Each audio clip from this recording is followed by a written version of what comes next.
श्री सद्गुरु महाराज की जय। अभी हम लोग रामचरितमानस सारस्वत से पाठ श्रवण कर रहे थे। पाठ में क्या सुने?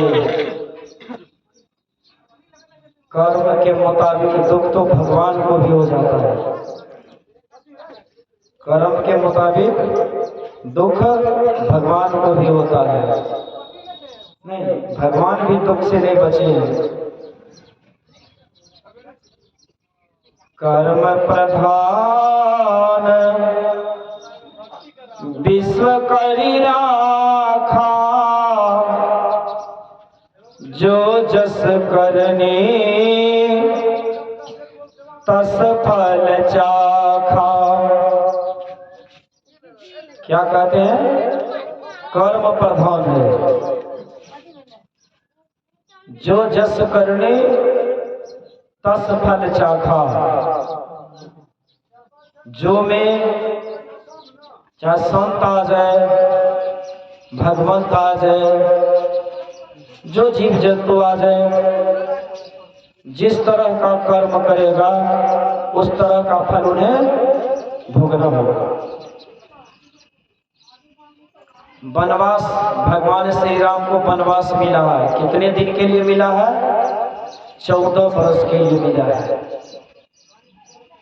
वनवास में भगवान श्री राम वहां वनवास में जा जीव तोषक तकिया लेके गया है। किस तरह गया है? तापस वेश राम वनवासो। तापस के वेश में जो वस्त्र भगवान श्री राम पहने हुए थे उनको उतार दिया।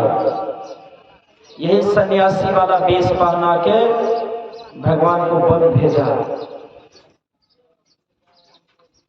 सब पत्ता को एक जगह जमा करके पत्ता सबको सटा कर बिछावन तैयार किया। उसी पत्ता के बिछावन पर भगवान श्री राम लेटे हुए हैं। माता सीता चरणों की सेवा कर रही है। लखन लाल जी महाराज पहरा दे रहे हैं। संग में निषाद भी है। भगवान को जो देखा जो पत्ता के बिछौना पर सोया हुआ है, तुरंत दोष किसको लगाता है? किसको लगाता है? माता कैकेयी को दोष लगाता है। जब माता कैकेयी अगर इस तरह का वरदान नहीं मांगता तो भगवान को पत्ते के बिछौना पर नहीं सोना पड़ता। लखन लाल जी महाराज तुरंत बोले, काहुन को सुख दुख के दाता, निज कृत कर्म भोग सुन भाता। क्या कहते हैं? ये निषाद भैया, कोई किसी को न सुख दे सकता न दुख दे सकता है। सुन रहे हैं बढ़िया से? इसमें तो बहुत आदमी सो भी रहे हैं। क्या कह रहे हैं लखन लाल जी महाराज? कोई किसी को सुख भी नहीं दे सकता है। लोग ने कहते हैं हम ही तो कमाते हैं तो खाता है। हम जब नहीं कमाएंगे ये थोड़ी खाएगा। हम कमाते हैं तो ये खाता है। नहीं, वो अपने कर्म से खा रहा है। चाहे नमक रोटी खा रहा है कि हलवा पूरी खा रहा है, अपने ही कर्म से खा रहा है। श्री सद्गुरु भगवान भी अपने कर्म के बदौलत पत्ता के बिछौना पर सोए हुए। अब ध्यान से सुनिएगा, कर्म फल किसी को नहीं छोड़ता है, सबको भोगना होता है। भोगना होता है कि नहीं? हम लोग को दुख हो जाता है तो रोते हैं, रोते हैं। हम लोग को दुख होता है तो रोते, भगवान को दोष लगाते हैं। पता नहीं किसको किसको दोष लगा देते हैं। भगवान राजा दशरथ जिनका बेटा भगवान श्री राम है, जानते हैं ना, भगवान विष्णु अवतार में भगवान राम जन्म लिए हैं। पोतोह कौन है? राजा दशरथ का पोतोह है लक्ष्मी माता, है ना। एगो बेटा, बड़का बेटा राम जो है स्वयं विष्णु का अवतार है, स्वयं विष्णु है। और माता सीता पोतोह के रूप में जो लक्ष्मी के रूप में है। एक बेटा लखनलाल जी महाराज है, एक बेटा लखनलाल जी महाराज। लक्ष्मण को कितना शक्ति है जानते हैं ना? अगले जन्म में शेषनाग था, जिसके माथा पर ये पूरे पृथ्वी का भार है। कितना शक्तिशाली है लक्ष्मण, पूरे पृथ्वी की भार थमने वाला। तीसरा बेटा भरत की शक्ति जानते हैं? बहुत आदमी नहीं जानते हैं। बहुत आदमी कहते हैं हनुमान जी को जितना शक्ति है उतना शक्ति किसी को नहीं है, कहते हैं कि नहीं? लेकिन ध्यान से सुनिएगा, जब लखनलाल जी महाराज को शक्तिवान लग गया था, सुसैन वैद्य को बुलाया गया। सुसैन वैद्य कहते हैं हे राम, कार्य तो बड़ा संभव है, लक्ष्मण बच सकता है, लेकिन सूर्य उदय से पहले अगर कोई धौलागिर जाकर के वहां से सजीवन बूटी लाए, सूर्य उदय से पहले, बहुत असंभव है।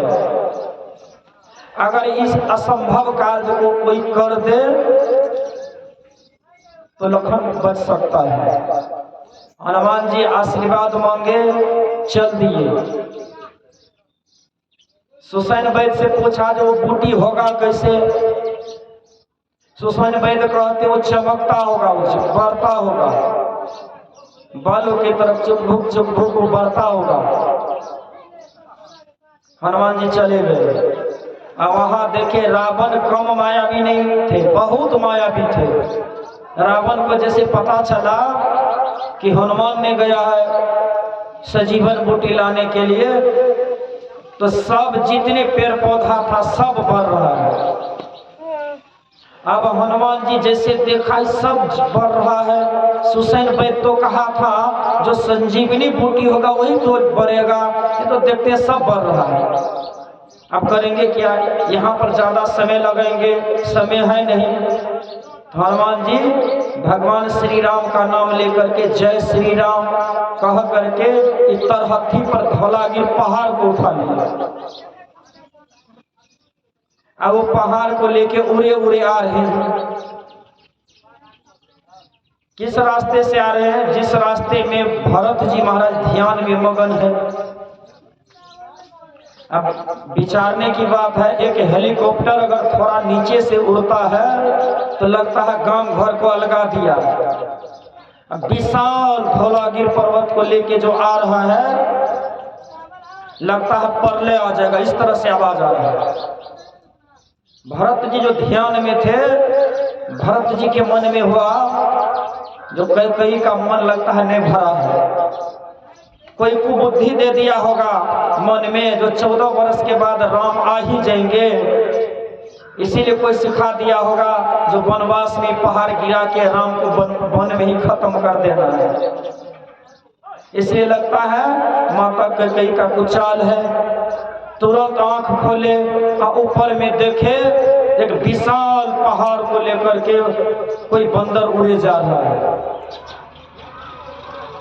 अब भरत जी महाराज आसन में मग्न है, सिर्फ आंख खोल करके ऊपर देखे, कंगुरिया उंगली से एक सिक्की का बन चला दिया, हनुमान जी मूर्छित होकर गिर गए। कितना शक्ति है भरत में। अब हनुमान जी को बेसी शक्ति है कि भरत को? जो कंगुरिया उंगली से सिक्की का बांध चला दिया, पहाड़ समेत गिरा दिया। अब तो मूर्छित होके गिर गया हनुमान जी। भरत जी ने देखा तो है तो छोटा सा बंदर, लेकिन है बहुत शक्तिशाली।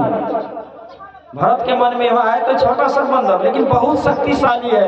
ये धौलागिर को कोई साधारण आदमी तरहती में लेके नहीं उड़ सकता है। पानी का छींटा दिया, जैसे पानी का छींटा दिया हनुमान जी मूर्छा जो है भंग हुआ, जैसे होश में आया तो जय श्री राम जय श्री राम जय श्री राम। हनुमान जी जो देखते हैं भरत को, हनुमान जी भी समझ गए ये कोई साधारण मनुष्य नहीं है, मुझे मूर्छित करने वाला ये आदमी कोई साधारण नहीं, ये भी बहुत शक्तिशाली है। हनुमान जी कहते हैं परिचय तो नहीं है। हनुमान जी कहते हैं आप जो भी हो ये महापुरुष, मेरे पास समय नहीं है। भगवान श्री राम रो रहे हैं, लखन भैया मृत्यु के सैया पर है, इसलिए है महापुरुष आप मुझे जल्दी यहाँ से जल्दी से विदा कीजिए, नहीं तो लखन जी मर जाएंगे, लखन मरेंगे तो भगवान भी मर जाएंगे।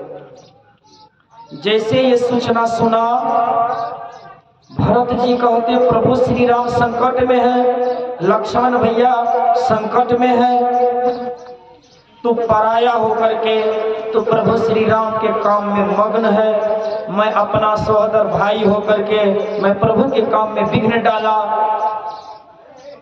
हे हनुमान जी अति शीघ्र तुम जाओ। अब हनुमान जी क्या कहते हैं? हनुमान जी कहते हैं ये भरत भैया आपने जो तीर मारा है, तीर चलाया है, ये तीर जो मुझे लगा है मेरा सारा शक्ति चकनाचूर हो गया। अब मैं अकेले भी नहीं जा सकता हूँ, मेरे में कोई शक्ति ही नहीं रहा, मैं अकेले नहीं जा सकता हूँ, पहाड़ को लेके कैसे जाऊंगा? ध्यान में बहुत शक्ति है, भरत भी ध्यान कर रहे थे। भरत महाराज कहते हैं ये हनुमान जी आप चिंता मत करें, मैं फिर से एक सिक्की का बाण चलाता हूँ, जितना शक्ति तुम में था ना उससे भी बेसी शक्ति होगा, और जितना स्पीड में तू उड़ रहा था उससे भी बेसी स्पीड में तू अब उड़ेगा। चला दिया एक सिक्की का बाण, हनुमान जी जल्दी से वहां पहुंच गए। श्री सद्गुरु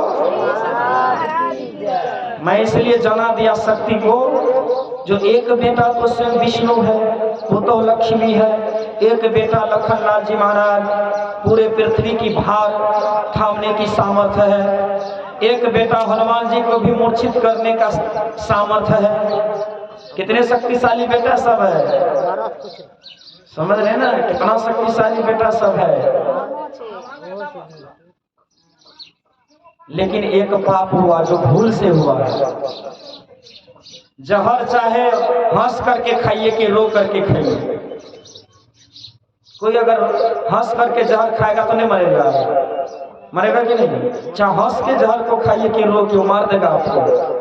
अमृत चाहे हंस के पीजिए या कि रो के पीजिए, अमृत के कुंड में कोई धकल देगा पेट हम नहीं जाएंगे, नहीं जाएंगे, और कोई धकल भी देगा मुंह में जैसे पानी चला गया आपको अमर कर देगा।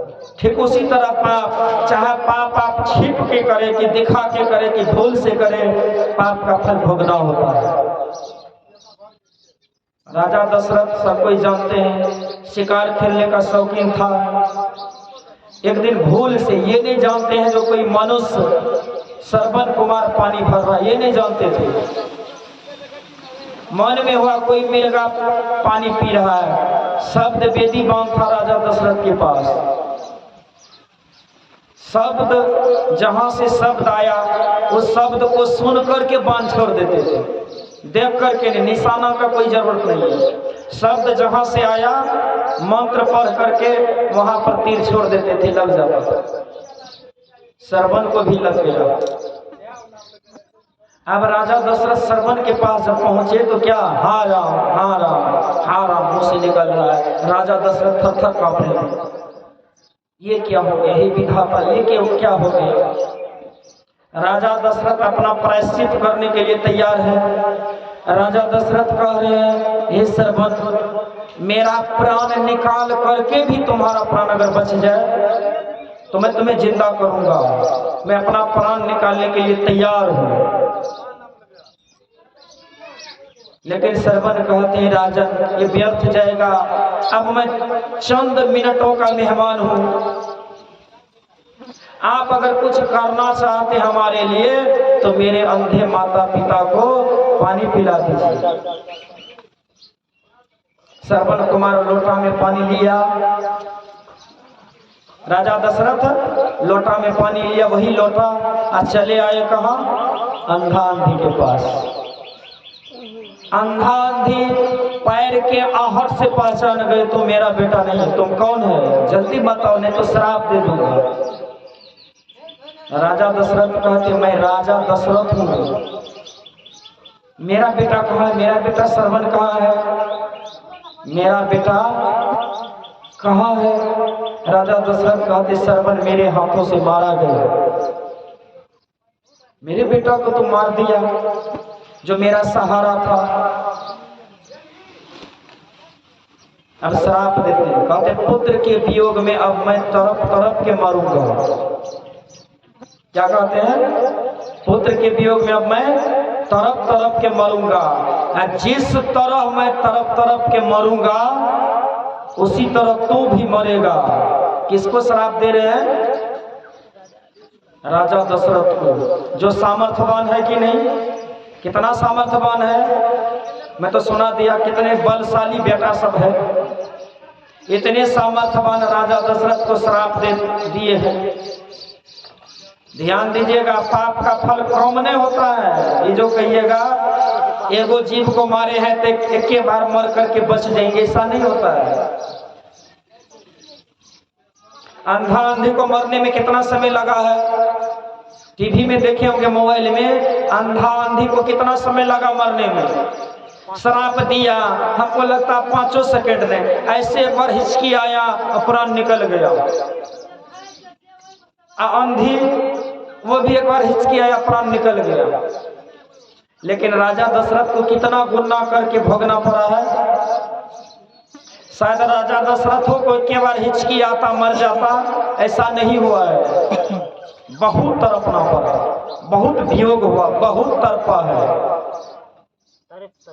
तरफ तरफ कर, जिस तरफ पुत्र के वियोग में अंधा अंधी ने मारा था उससे 1000 गुना बेसी तड़पा है राजा दशरथ। भगवान बचा लिया? भगवान बचा लिया? नहीं बचा लिया। भगवान अपने बाप को, अपने पिता को जो लार पार से पाला होगा, जिस तरह हम लोग बेटा को चुम्मा चाटी लेते हैं उसी तरह से गोदी में खिलाया होगा।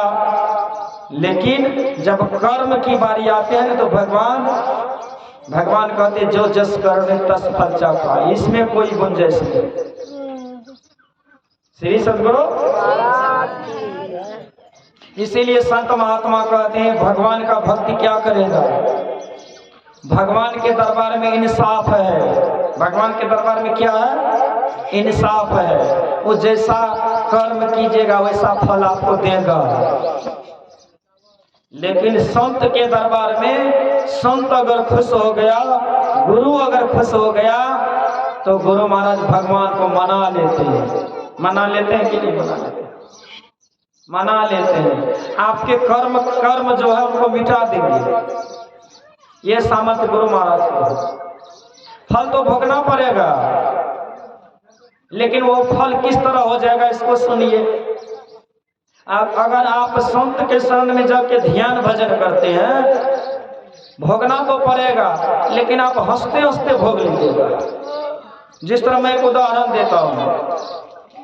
2 मंजिला मकान पर कोई आदमी खड़ा है, 2 मंजिला मकान पर। नीचे में ने लोग कहता है दुश्मनी है, नीचे में जिनसे दुश्मनी था वो नीचे में आ गया। 2 मंजिला पर जो है इनके मन में है आज दुश्मनी साध कर लेंगे, तो एगो ईटा रखा हुआ ऊपर से ईटा गिरा दिया माथा पर।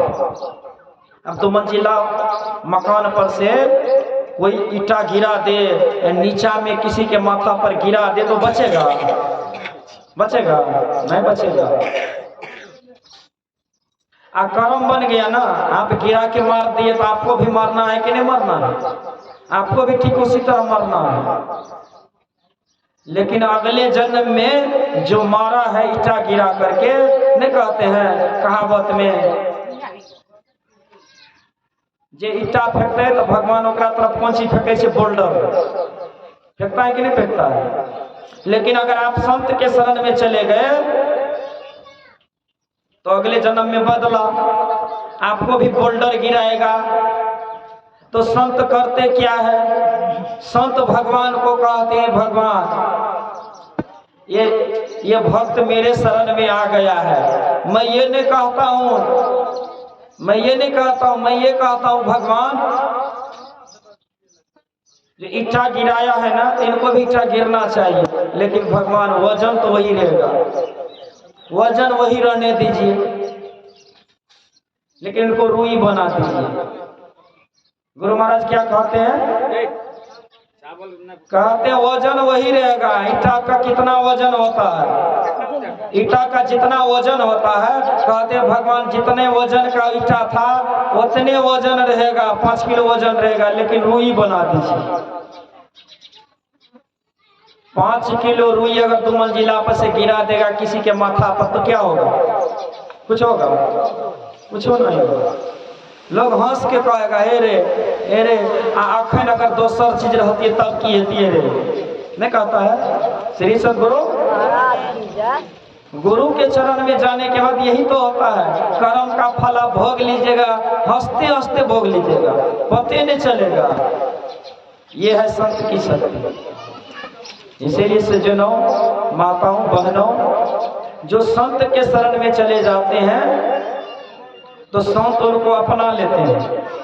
संत उनको क्या करते हैं? अपना लेते हैं। इतना ही नहीं, ध्यान से सुनिएगा। संतसेवी बाबा के पास जब जमराज आए थे तो भक्त तो नहीं जानते हैं, लेकिन गुरु जानते हैं। जिनका आप स्तुति नियमित रूप से करते हैं उनको पता है आज मेरे भक्त पर संकट है। सुन रहे हैं कि नहीं?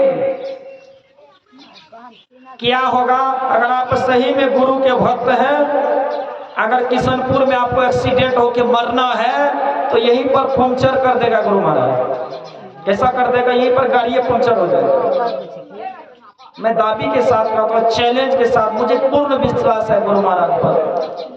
अगर गुरु महाराज के शरण में हम नहीं रहता तो मेरा क्या हाल होता वो हम स्वयं जानते हैं। इस जगह में, इस गांव में मेरा क्या हाल होता ये हम जानते हैं। लेकिन गुरु महाराज के चरण को पकड़े हैं, किसी चीज का अभाव नहीं है। और टेंशन नाम का, तो टेंशन किसको कहता है कि टेंशन मेरे जीवन में आने नहीं दिया गुरु महाराज। श्री सदगुरु पंक्चर कर देगा गाड़ी को, आपको मर्डर होने नहीं देगा। गुरु महाराज जगे हैं, क्योंकि गुरु महाराज जानते हैं आज संतसेवी के पास जमराज आएगा। जैसे जमराज आया, संतसेवी बाबा के जीव को ले जाना चाहा, गुरु महाराज लाठी निकाला। कहते क्या है? भागता है कि नहीं भागता है? किस शब्द का प्रयोग करते हैं गुरु महाराज? भागता है कि नहीं भागता है? भगवान के राज्य में बाप के रहते बेटा मर सकता है, भगवान के राज्य में, मेही के राज्य में नहीं। मेही के राज्य में बाप के रहते बेटा नहीं मर सकता है। श्री सदगुरु मेही का बेटा तो बन के देखिए, निहाल कर देगा।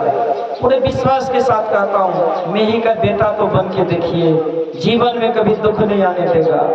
ऐसे हमारे गुरुदेव श्री सदगुरु कर्म फल को मुलायम कर देगा, कर्म फल को मुलायम कर देगा। ये पाप जो आता है किसी के, चाहे मेरे शरीर में, किसी के शरीर में जो बीमारी है वो कौन चीज है? पाप। पाप बीमारी का रूप धारण करके शरीर में आ जाता है। हमारे गुरुदेव इतने दयालु थे, तो भक्त के बीमारी को भी ले लेते थे अपने शरीर पर। भगवान ऐसा करेगा? कभी कभी करेगा, लेकिन गुरुदेव भक्त के बीमारी को भी ले लेते थे। श्री सदगुरु मुझे तो लगता है गुरु महाराज का जो हर्निया का ऑपरेशन हुआ था, मुझे लगता है तो गुरु महाराज किसी भक्त का बीमारी लिया होगा। श्री सदगुरु ऐसे महापुरुष के शरण में अगर हम लोग नहीं जाते हैं तो क्या होगा? नरक में जाना पड़ेगा। ऐसे महापुरुष के शरण में जा करके गुरु महाराज तो ये कहीं नहीं दिया है, समय ने बांधा है। गृहस्थ के लिए बहुत कृपा किया है, समय ने बांधा है कि 4 घंटा 3 घंटा। थोड़ा थोड़ा अगर नियमित रूप से अभ्यास करेंगे तो ये भक्ति का बीज का नाश नहीं होता है।